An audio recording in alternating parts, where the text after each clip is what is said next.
Hello, everyone. I'm Rusty Peace, and this is the Papa John's Railsplitters on the mic. Today, we're talking with Lincoln Memorial University head women's soccer coach Matt Carr. Coach, Happy New Year.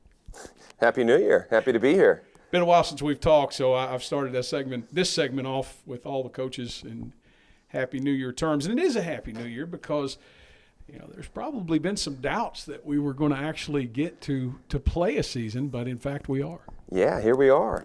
Yeah, excited to obviously be back on campus and allowed to play some games. So excited with the group that we've got that's available this semester to go into some conference matches and see where we rank, amongst some of the best private institutions here in the region.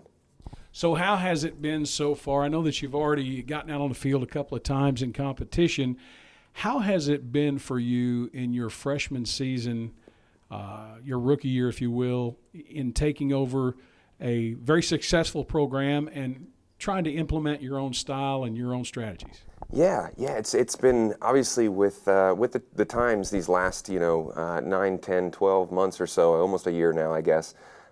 With everything, it's been really challenging. In particular, we didn't get to play any games, in the fall semester. So it was consisted pretty much of us training for a couple months and everyone getting to know each other, and really trying to learn the new sort of approach to the games that we're going to have, the tactical side of things, and implement the communication.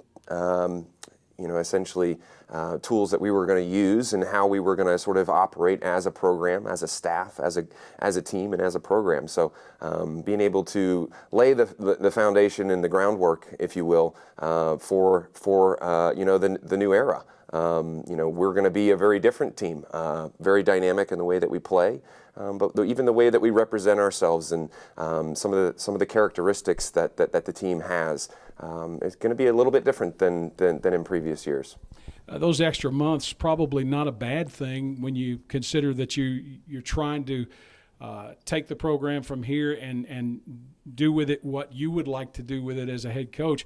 But that being said, you've also got a very solid returning foundation to get started this year. Yeah, we've got some older, more experienced players that had some great success, particularly in their sophomore seasons for quite a few of them. But yeah, it's been very good actually to essentially almost not play the games at times because of so many things that we felt like as a staff that needed to be taken care of. And as we said about the foundation and that groundwork, we were able to do that. We were able to continue recruiting once the NCAA allowed us.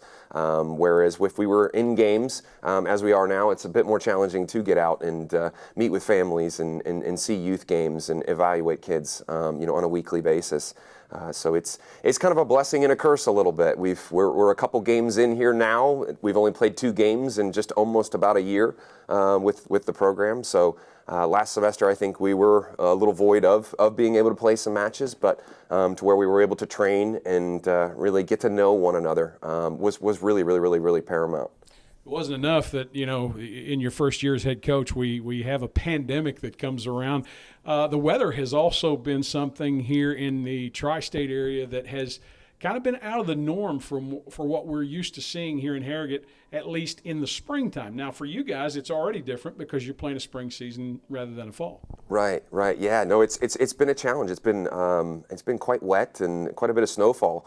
Obviously, only been up here almost about a year now, but most of everybody that's a veteran and a local has been telling me that this is unusual to get multiple days where you're getting this kind of snow. And but with the facilities that we've had, we've been able to kind of move around and adjust accordingly. Obviously, with all the programs in the department playing during the same semester, it's been quite challenging. But administration has been great, just about being resourceful and helping us find ways to train and continue to develop these young athletes and progress forward with the program. So as the season is upon us now, with what little there will be, it'll be a conference-only schedule, as I understand it. Is that correct? That's correct. Yeah. So we'll play a quite unique little setup with soccer in particular, both on the men's and women's side in the SAC. We will play sort of a 3-pod tournament, if you will. So play each opponent essentially twice, which essentially will be 6 games for us. and then with the potential opportunity to qualify for a semifinal match, and then the opportunity hopefully to be able to play in a conference tournament final. So rather than your typical 8 teams making it into the conference tournament this semester, there will only be 4. So it's each game has that much more importance. So with all that being said, with the season at hand upon us, what have you identified going into these first few matches as our biggest challenges that we have to overcome in order to make it as successful as possible? Yeah, I think the biggest thing is the tactical change. It's a different system. Some of the players have played the system in the past, but to where we didn't have any games in the fall to implement that, now we're just now getting to implement that against tough competition. So it's a great measuring stick to see where we're at. And with the 2 teams that we selected to play in preseason, I think really stretched us, really challenged us in a way that I wanted to see where those voids were and are, so that we could adjust and be ready for Carson Newman on Thursday. So in terms of the Eagles, that's got to be it's got to be kind of bittersweet for you heading back over to Jefferson City to play a team that you, in a lot of ways, cut your teeth with. Yeah, no, it's going to be a lot of fun. I've been in contact with Simon Duffy, the head coach for the women's program over there, and he and I are good friends and still talk quite a bit. And yeah, it's going to be a lot of fun because some of the players that I helped improve over the last couple of years are still in the program, and Simon's doing a great job and continuing the course as that team is always strong and always up for winning championships every year. So for us to go in and try to sort of perform at our best, I think we're on an up right now. Regardless of the results, the performances in training and stuff have been very, very good, and the girls are very excited to compete. I'm starting to think now that they've waited for my first head coaching win to be against my former employer. So excited about this opportunity, and it's going to be a real cracking game, I think, tomorrow night. As LMU fans, we can only hope that would be your first win. I mean, everybody loves to hate Carson Newman from here. And no, it's all rivalry intended, so no personal vendetta there. But sure. Coach, in regard to the returners and the newcomers, we may have spoken about this several months ago, but if you will, for those LMU fans out there really looking forward to seeing these teams play, who do we look for as the top returners right now and the newcomers on this year's squad? Yeah, we've got some great returners and some great impact players that have some great experience and have had some success in the last couple of years. Obviously, Mariana Diaz, our captain. She's an extension of our staff. One of the most incredible leaders that I've ever worked with and been around. Just her motherly leadership, obviously within the girls in the group, but her intensity, tenacity, and just every day, I'm giving 100%. In training and everything that she does, rubs off on the team. So she's very, very, very important for us, and has been great, growing into that captain's role, as she's been a captain for a couple years, but taking on some more responsibilities within the program. Jessica Cravero, obviously known nationally just for her performances and her goal tally, particularly her sophomore year, is excited, looking sharp, looking fitter than I've ever seen her in the 2 years that I was at Carson Newman, competing against LMU.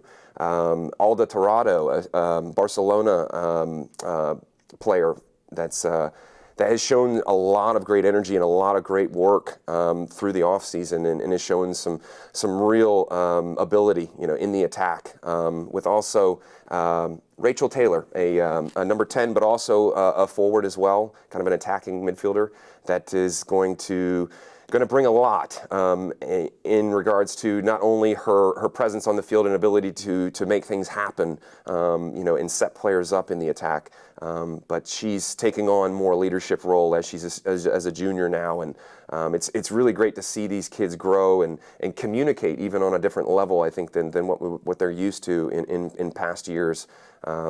Obviously, defensively, we've got some very good, solid returning players in Fabian Loschner, and at the center back role, she was able to score a great goal off of a set piece in the last match. Another great leader that's stepping into a role and having more of a voice in being involved. And then of the newcomers, in particular, two very, very, very strong individuals. One an under-21 international from Australia, Corinne Denton, who is also a midfielder. Very, very strong, very talented, skillful player that can do a lot of things right now as a freshman. So excited to see her. And then lastly, Meryl Llewellyn, who is a defensive midfielder. Very, very, very, very technical player, very, very strong understanding of the game, and just where the ball needs to go and how to dictate the tempo in a game as that sort of deep-lying midfielder. Expecting big things from those two freshmen as they've played significant minutes in the first two matches.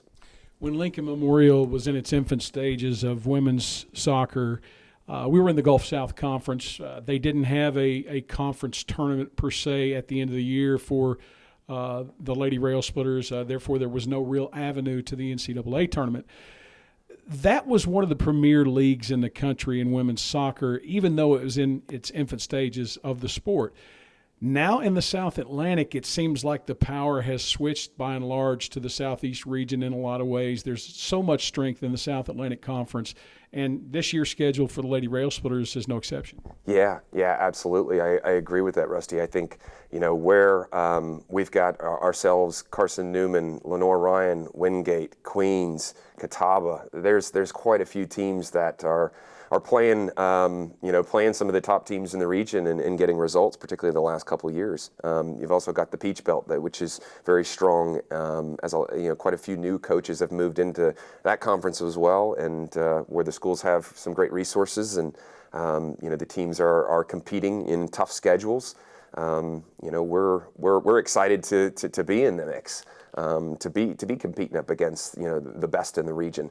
In order to compete on the national stage, you need to be playing the best teams. I'm a firm believer in that, and I've told the girls that we're not going to play teams to necessarily just boost confidence. I think there's a time and a place, but where we are challenged time and time again, it will only keep us hungrier. I believe, as we, get results and don't get results. So excited about, the season, obviously, this spring, but excited about a tough schedule next fall with a lot of those Gulf South and Peach Belt teams.